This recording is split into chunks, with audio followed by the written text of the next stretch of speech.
Today, we will be talking about the different avatars and what they do. Tara, let's begin. So for our first avatar, we have the avatar of air. Tap, play or draw a site. And the second ability is, once on your turn, if you occupy an air site, you may fly a unit atop it to a nearby site. In this example, we both have the Avatar of Air and Hounds of Oneros on top of a Dark Tower, which is an air site. So using the Avatar of Air's second ability, we can fly the Hounds of Oneros up top a nearby site. Now this ability grants your units a bit of mobility advantage over your opponents. You can also use this ability against your opponent's units.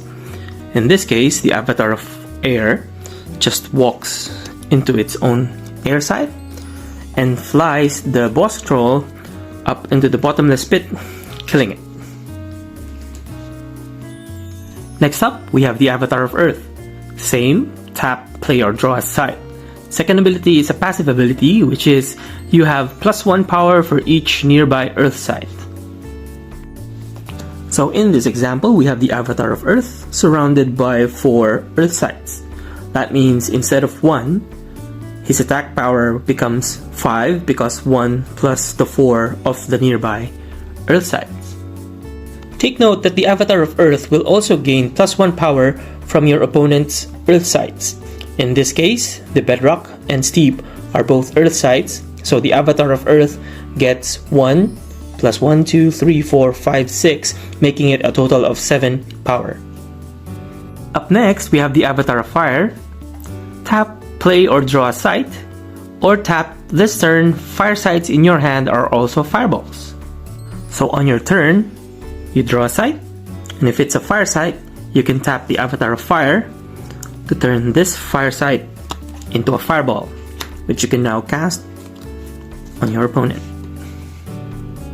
And for our fourth Alpha Preconstructed avatar, we have the Avatar of Water. Tap, play or draw a site, and tap, flood a site adjacent to your body of water until you do so again. You may teleport there. So in this example, all 5 sites are water sites and are interconnected. That is your body of water. So you can tap the Avatar of Water to flood a site adjacent to your body of water, which is the windmill. So just make sure you have your flooded token to indicate that it is flooded. And there you have it. This kind of ability allows your Anubian Dean to become stronger. Since this becomes a water site, it also becomes part of that body of water. Now he has 1, 2, 3, 4, 5, 6 power. It also adds a bit of range for your great giant shark, which means that the giant shark can move into the flooded site as well. In this scenario, let's say that the Geomancer is at death's door. You can use the Avatar of Water's ability to tap and flood the adjacent site of your nearby body of water. And for the second ability, you may teleport there. So the Avatar of Water can teleport here and simply ice lands the Geomancer, and that's GG. Now let's go to the Beta Preconstructed avatars. First up is the Flame Caller. Tap, play or draw a site, or tap, banish all your dead fire minions to shoot a projectile. It deals damage equal to the sum of their fire thresholds. In this scenario, we know that the Vile Imp's Genesis ability is not enough to kill the Autumn Unicorn. So what we will do for now is tap the Flame Caller, use the ability to banish your fire minions from the graveyard. In this case, we have 2, the Clamor of Harpies and Petrosian Cavalry. And then shoot a projectile. It deals damage equal to the number of their, to the sum of their fire thresholds. In this case, we have 2 fire thresholds. So they get banished. Your Flame Caller deals 2 damage to the Autumn Unicorn. And now we are free to summon a Vile Imp to use its Genesis ability to do 2 more damage to an adjacent unit. There you go. Up next is the Geomancer. Tap, play or draw a site. Now, if you played an Earth site, fill the void adjacent to you with a rubble. Second ability, tap, replace an adjacent rubble with the topmost site from your atlas. So on your turn, you can tap it to play a site. In this case, a humble village, which is an Earth site. And that meets the condition that if you played an Earth site, you may play a rubble adjacent to you. So for your next turn, instead of drawing a site, you can just simply draw a spell card and use the ability to tap and replace the rubble with your topmost site from your atlas, in which case a windmill. And now we are free to put down a land surveyor, which draws us another site. Up next we have the Spark Mage. Tap, play or draw a site. Tap, target nearby location, deal damage to another random unit there equal to the sum of the air thresholds on spells you have cast this turn. In this scenario, we have the enemy Vile Imp over there, so the Spark Mage then summons a Cloud Spirit and then uses his second ability to tap, target nearby location, deal damage to another random unit there equal to the sum of the air thresholds on your spells that you have cast this turn. So this turn we have cast a Cloud Spirit, which has 2 air thresholds, which means we are dealing 2 damage to a random unit here, which is the Vile Imp is the only one here, so it gets 2 damage and gets destroyed. Now take note that the wording is random, so if you accidentally have a unit there, you might target your own. And for our 4th Beta Preconstructed avatar, we have the Wave Shaper. Tap, play or draw a site.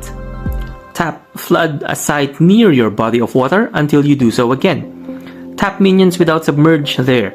They don't untap the next time they would. Here we have the Wave Shaper and the Vile Imp, so we will tap to flood a site near your body of water, in this case the River of Flame. So we will put a flooded token over there and then tap all the minions that do not have submerge in this site, and they do not untap until they do so again. This ability is good in stalling your opponents, giving you ample time to defend or establish your board. Now those are the pre-constructed avatars from both the Alpha and Beta set.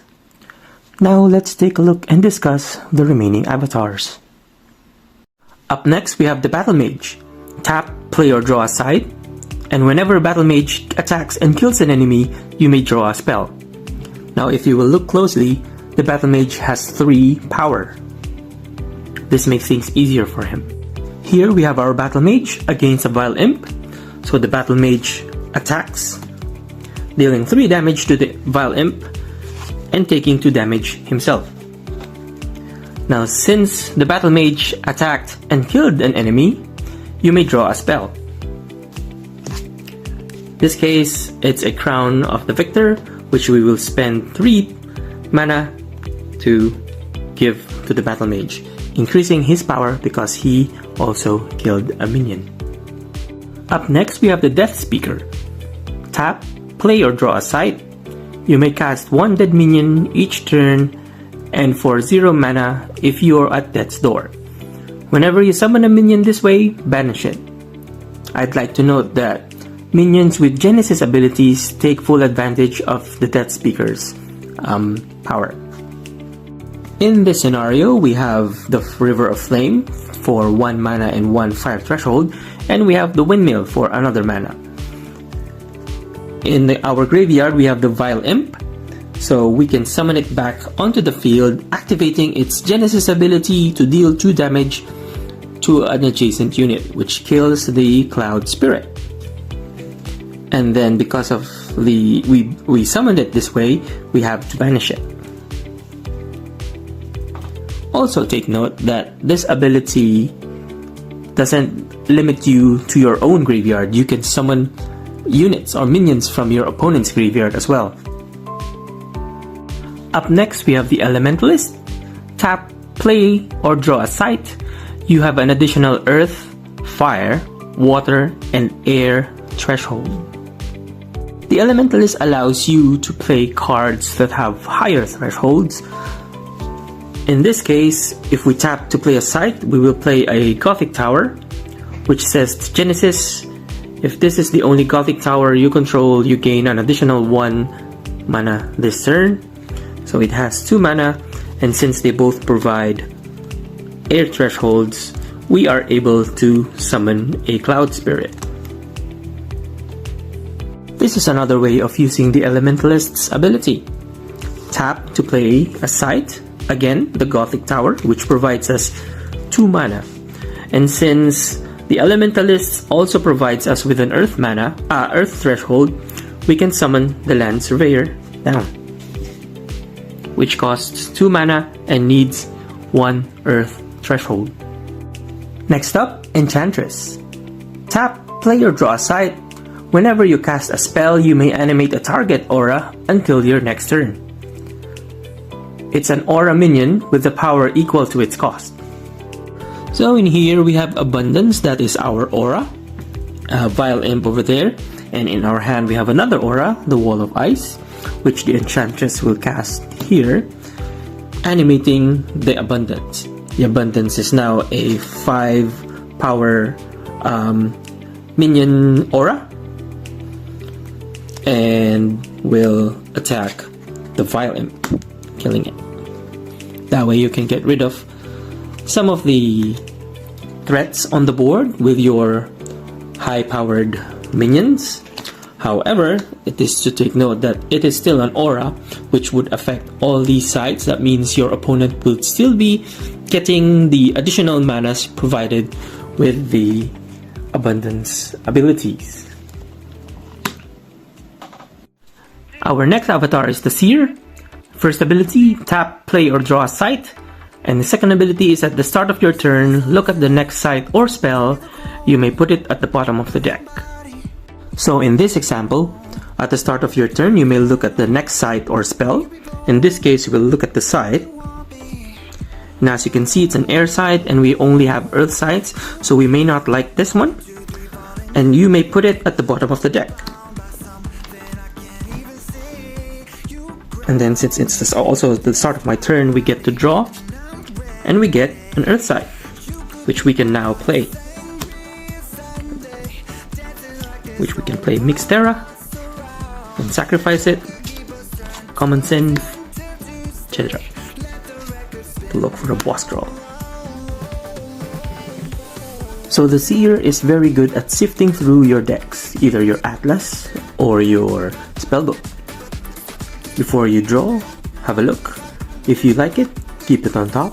If not, put it at the bottom, hoping that the next card is the card that you need.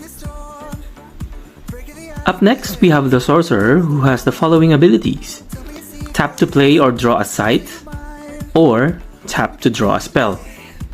This means that at the start of your turn, you can draw a site, then tap the Sorcerer to draw another site, or at the start, draw a spell, and tap the Sorcerer to draw another spell. You can draw a site at the start of your turn, and tap the Sorcerer to draw a spell. Here is an example on how the Sorcerer's draw ability gives you an edge over your opponent. You draw on your first turn, just an Autumn Unicorn, pay for the cost, tap the Sorcerer to draw another spell. This time it's a boss troll, and you still have enough to pay for it, and put it down. Finally, we have the Pathfinder. Now this avatar is different because, as you can see, the Pathfinder does not have the tap, play or draw site ability, but instead it has a rule that says your Atlas can't contain duplicates, so draw no sites during this step. So the ability of the Pathfinder is tap, reveal and play the topmost site of your Atlas to an adjacent void or rubble, and move there. So the Pathfinder's ability goes something like this. At the start of your turn, you draw a card, and then you tap the Pathfinder to reveal the topmost card, and put it in a void or rubble. So the next turn, you draw a card, and then you use his ability, tap it, put it next to an adjacent void or rubble. In this case, we'll put it here, and its the last sentence of the ability is move there. So you tap and move the avatar over there. The Pathfinder's ability allows you to focus on just drawing spells and let him do the job of producing sights.